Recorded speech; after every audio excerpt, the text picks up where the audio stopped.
Black women, can we please start boycotting stuff that's actually going to matter to our children and to our future generations and us? When are we going to boycott government programs that actually hurt our families and actually make it so that we don't have an intact two-parent married home? When are we going to boycott baby mama culture? When are we going to boycott premarital sex culture? When are we going to boycott STI culture? I don't ever hear Black women coming online saying we're going to sign a petition, we're going to start doing educational classes, and we're going to make a pact to not have a child with someone until we are married. Always desiring a seat at the table and looking for acceptance from the larger community has gotten us in a negative situation and position. A lot of these measures that these politicians or companies do is just symbolic to get you to shut up. American Black women are facing a crisis. Stereotyped, generalized, fetishized, single, impoverished, obese, and heavily studied. How can Black women at large break away from society's negative perceptions and even our own damaging behaviors to move into God's perfect design? This ministry seeks to empower Black women to achieve God's goals for their lives by becoming elegant, healthy, loving, honorable women of standard. And lastly, an elite marriageable class of women no man looking for a wife can turn down. Thank you for joining me on this journey. Now let's get started. Hi wives, hi future wives. It is Abigail and I am coming to you live from my car. I want to talk about this subject of Black women online boycotting Target and certain companies or stores that are no longer doing DEI, aka affirmative action in their companies anymore.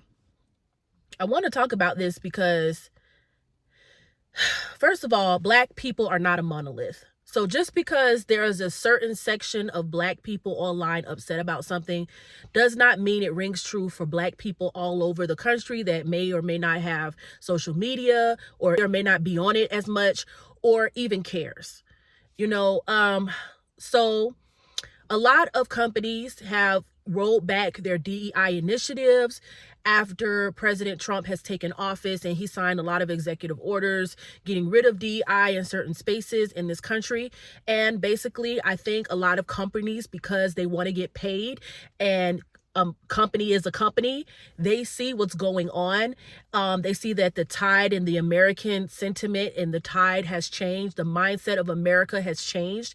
And because President Trump won the popular vote overwhelmingly, and because he won the Electoral College and defeated the so-called blue wall, they realized that doing things the way they did the previous 4 years with all of the initiatives that they were into that a lot of the progressive left were pushing is not going to work anymore. And so you as a business got to go where the money is. If you realize that that is no longer popular in the hearts and minds of Americans because they overwhelmingly, even minorities such as Latinos, overwhelmingly voted Republican this time around, that means they are saying no to your initiatives. They are saying no to the mindsets of the past 4 years that are mostly progressive. And so a lot of them have decided to get rid of DEI. Now, for me personally, I haven't shopped in Target in years. They don't align with my values as a Christian. For me, it's always going to be Christ over race, gender, and anything else. Unfortunately, with Black people, a lot of times it feels like, and I'm specifically talking about Black women, a lot of times it feels like some Black women online like to make a big deal about things only when it comes to race. And this is why I say, if you watch my videos a lot, you hear me say that statistically, Black American women are the most Christian, Protestant group of Americans in America right now. No one is more statistically religious than Black American women. However, I feel like we are consistently always falling for causes or backing causes that go against our faith and really go against just our well-being as people. Like, not even just the faith, but also just what's going to help us succeed and thrive. And so for the longest time, Target has been pushing a lot of LGBT plus Q plus initiatives. I remember one time years ago when I used to shop there, you would go through the stores and they would have like a book section for kids, and they would have all of this kind of weird stuff that I just didn't understand. Also, there were some items that they would sell during Pride Month that was very, very inappropriate for children in the stores.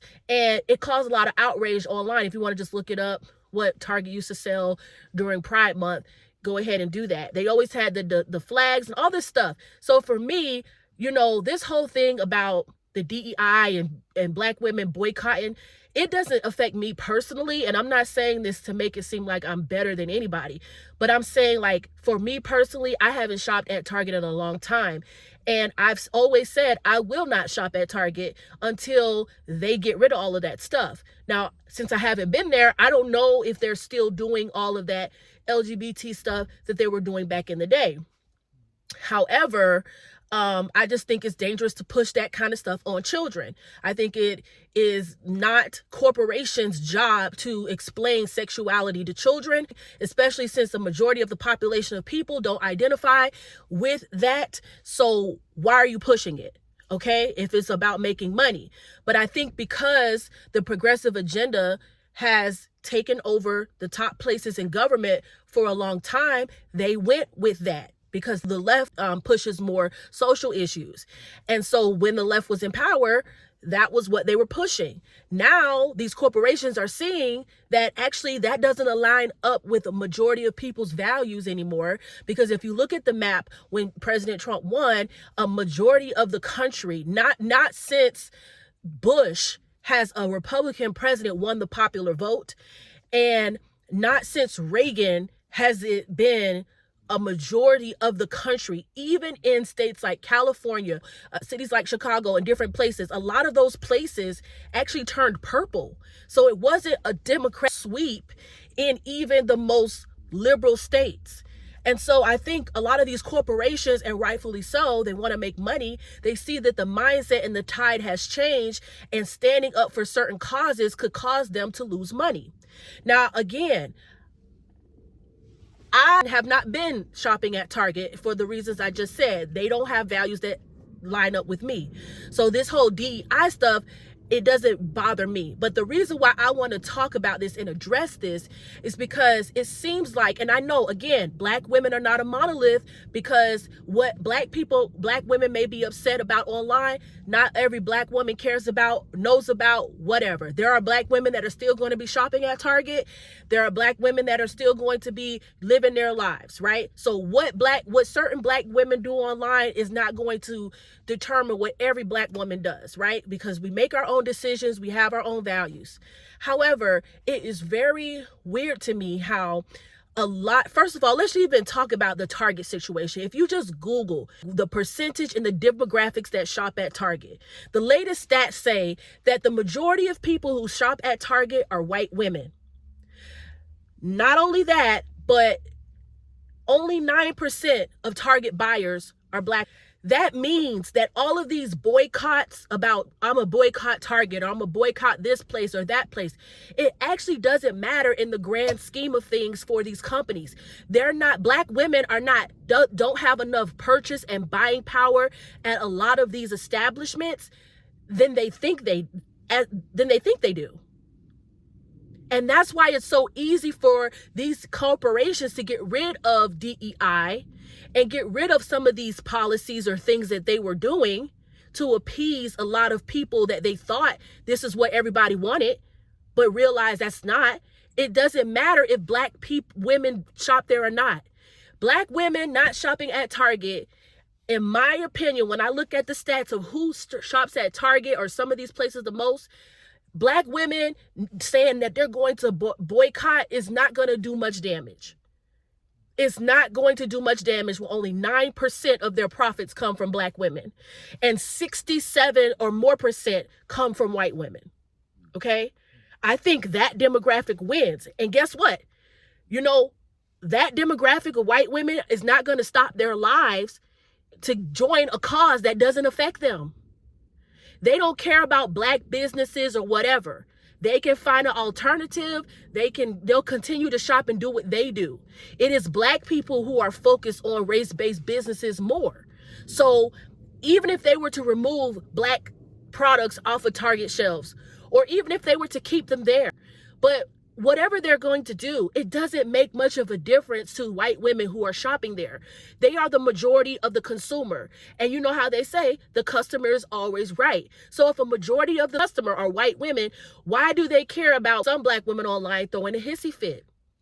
They don't. And they won't. And so I wanted to talk about this because statistically, this boycott makes no sense.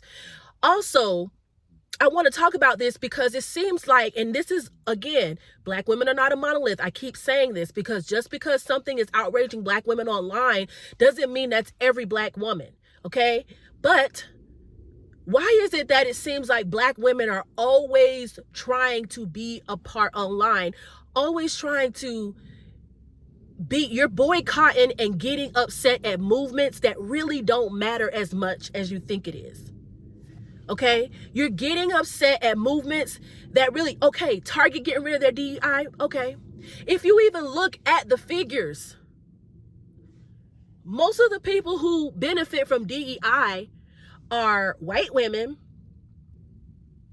Black women don't even really benefit as much. And I will post you something that talks about this, an article something that talks about that. So we're putting so much behind all of these, oh, well, now the DEI is Black women this, and we're not going to have this, and we're not going to have that. You didn't have it anyway, according to the stats. It didn't do much difference. See, Black people, we have to get rid of symbolic politics. Whereas this is symbolic politics. If there's a Black person running, they have my best interest at heart, so I'm going to vote for them. If they're saying what I want them to say, they have my best interest at heart, so I'm going to vote for them because they're the same race as me or they're the same gender as me. When in reality, sometimes just because someone has the same race as you and maybe grew up the same way as you or even saying everything you like doesn't necessarily mean they believe that or that's true or that it's good for you. Sometimes, especially with politics, people say what they have to say to get in the door so you to vote for them or for you to throw your support behind them. Doesn't necessarily mean they actually care or mean it. Right? Okay, so we have to get rid of that. We have to come up. We have to come up and realize that just because someone looks like you, somebody talks like you, somebody seems to be like you, doesn't really mean they really are for you in that way. Okay?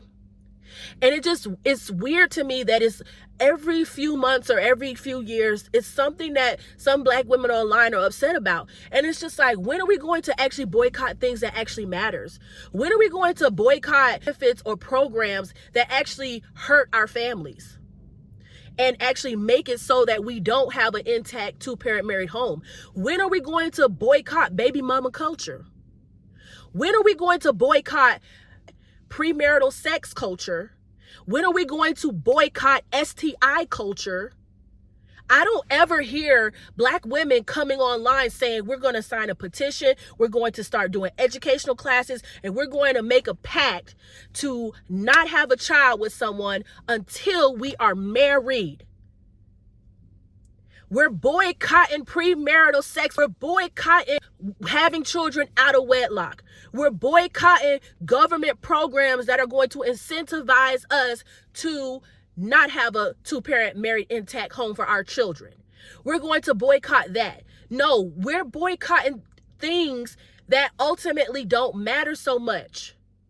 We're boycotting Target or certain places that don't have DEI initiatives anyway, when statistically that stuff didn't help us.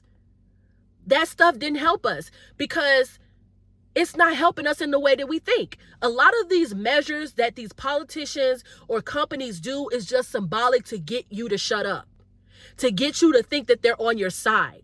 Okay, we'll put a Black person there because they want diversity. They want somebody that seems to be like them. They want somebody that's down. So, they're saying we're racist. So we'll just put somebody Black there. Doesn't matter if that somebody Black don't really believe the things that they're pushing or saying.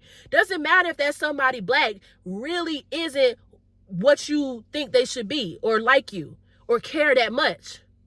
And I think so for so long, the symbolic politics have made Black people feel like, specifically Black women, feel like we've overcome, we've made it. Meanwhile, we have all these symbolic stuff. We have this Black person doing this and this Black person doing that, but our families are in shambles. What is more important? Having a Black politician and that seems to care and understand the struggle or understand being Black, but there's nothing that has changed about our homes being broken and all of that stuff? Do we really care about so much diversity in various places, but where is the actual coming together of Black women and men creating children in a two-parent married home? So a lot of this is just ridiculous. A lot of it is symbolic. And also it doesn't make sense because DUI initiatives haven't really helped Black women as we thought. So at this point, somebody has been getting lied to. Someone has been lied to. They've been lying to a lot of Black Americans saying that these DEI initiatives are helping us.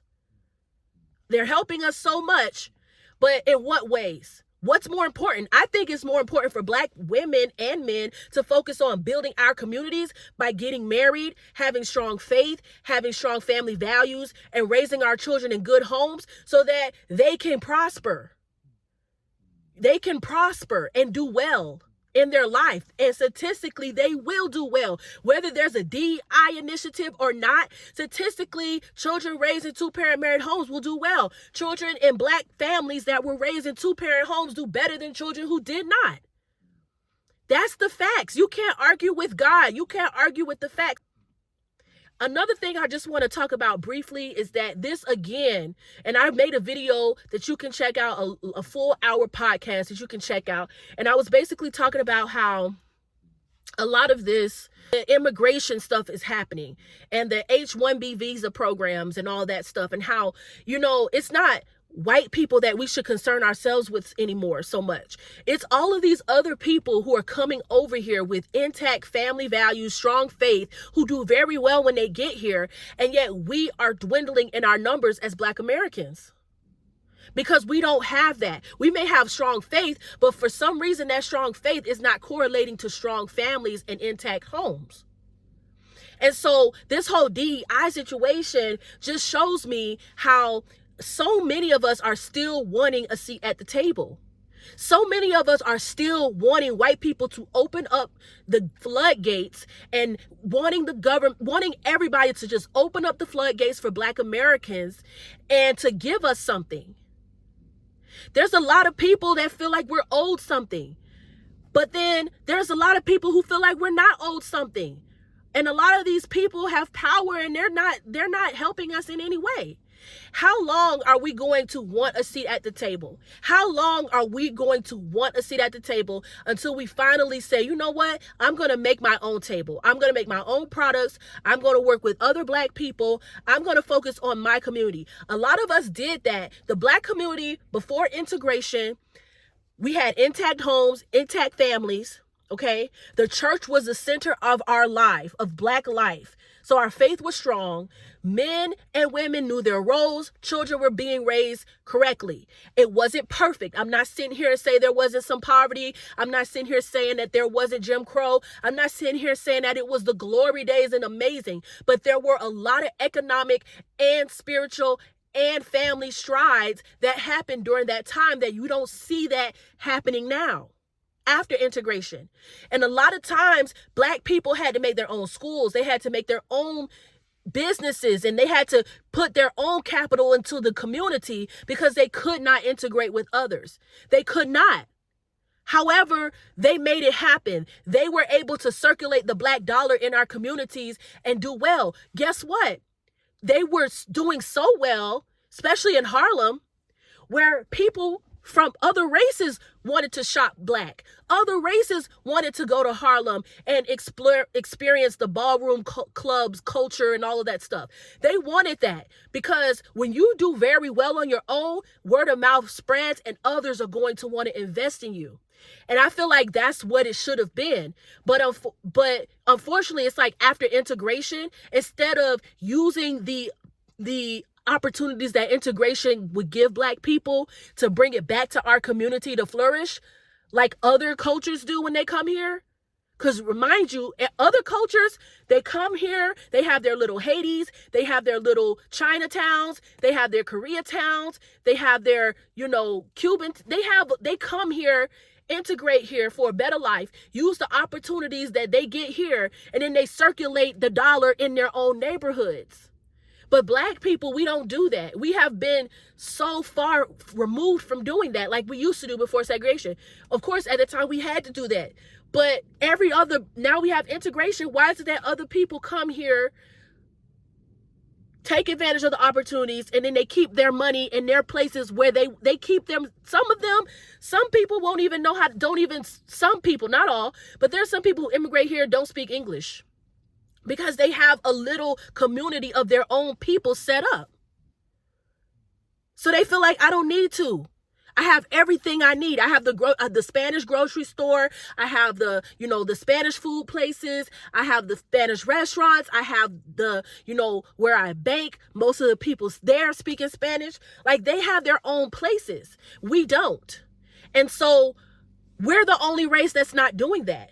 We're the only race that the Black dollar doesn't even circulate in our communities. Some Black people don't even know where the Black businesses in their communities are, because they're shopping everywhere else. And listen, you can shop wherever you want. If the service is better somewhere else, shop it. Shop there. If the product is better somewhere else, shop there. I'm not shaming any Black person who doesn't buy Black, who doesn't want to,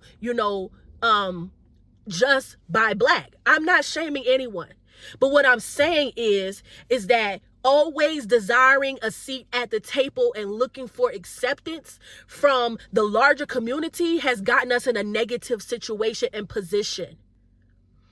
And I've talked about this in my last video. We were growing at such an alarming rate to a lot of people who did not like Black people that they had to do something. So they introduced a lot of these government programs that incentivize single motherhood and baby mama culture and broken families and all of this stuff. They had to do that because they saw we were growing. They saw that we were doing well. They saw that, we didn't really need all of their intervention in that way. But now we went from not really relying too much on the government to, after pro-slavery, to relying so much on the government that now we get upset when they don't accept us in their schools or they don't accept us in their places. And it's like, it should never be that. That should never be the mindset. The mindset should be, I'm going to use this for my benefit and then I'm going to put it back in my community. But that's not how it is for Black Americans. So it just seems like these whole getting upset about these DI stores and all this stuff not happening anymore. It's like, okay, what's really going on here? What's the psychology behind it? You're upset because you still don't feel accepted by the white community or the larger community, the society at large.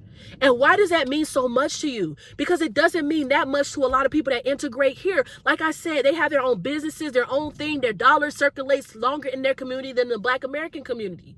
So when are we going to stop holding hostage the larger society and start focusing on what we can do for ourselves? And the best way is to get right with God, is to use the resources that we have to create strong families, strong faith, and raise children well.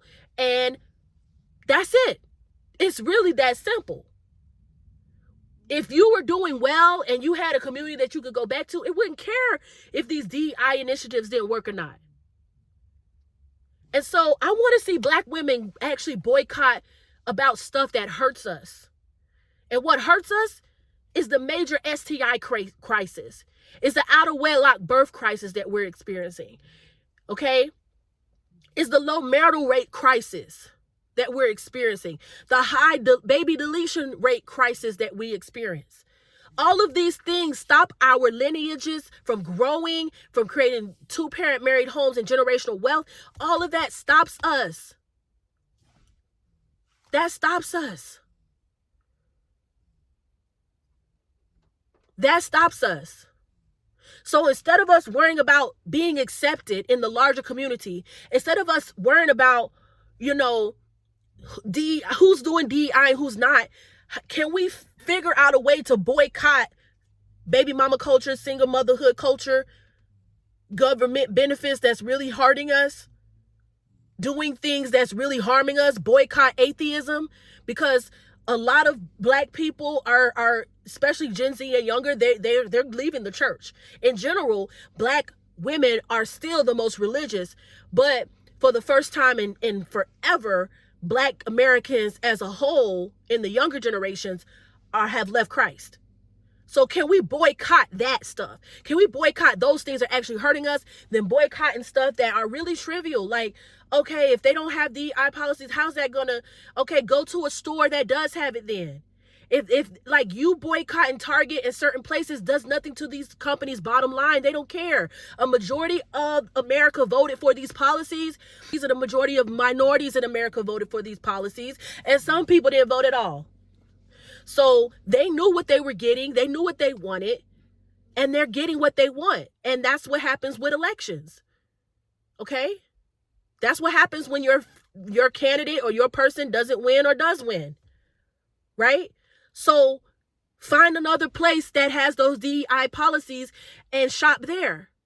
Okay? Or, it's the thing about capitalism that is a good thing, and there's some people who don't like capitalism, but one of the good things about the free market is you can decide, you can choose where you shop, you can choose where you go. There are a lot of buy black business websites where you can get a list of different places where there's only black businesses, you can buy from there. There are other places that may not be black owned, but they have black businesses inside their stores and they support them, and you can buy there. Guess what? The free market says go wherever you want, spend your dollars wherever you want. But you boycotting Target and you boycotting some of these places where only a small percentage of black women, only 9% go anyway, it's not doing nothing. It's not sending a message. And guess what? The majority rules. A majority of the people voted for these policies, and they don't care where you shop. And so the companies are going to adjust and do what they believe is going to bring the money in. So however you deal with that, deal with that. But my whole goal for just saying is this, is like, black women, can we please start boycotting stuff that's actually going to matter to our children and to our future generations and us? Can we start boycotting stuff that actually is really hurting us instead of boycotting trivial things? Okay, let's really get serious about getting our families together. Let's really get serious about uplifting ourselves and uplifting our men and our children, and really getting where we need to be. Because guess what? All of these other people, these other races, they don't care about Target or not. They don't care about Target or all these DEI places. They don't care. They have their own communities that have their own stores. They have their own capital, and they're shopping. They're going and shopping wherever they want to go. They're shopping in their own community. So they don't care if Target is open or not. Look at the statistics. A majority of people who shop at Target are white. So that means Hispanic, that means Asian, that means, all these other races, they're shopping in their own communities or shopping somewhere else. So when are we going to get self-sufficient as a community?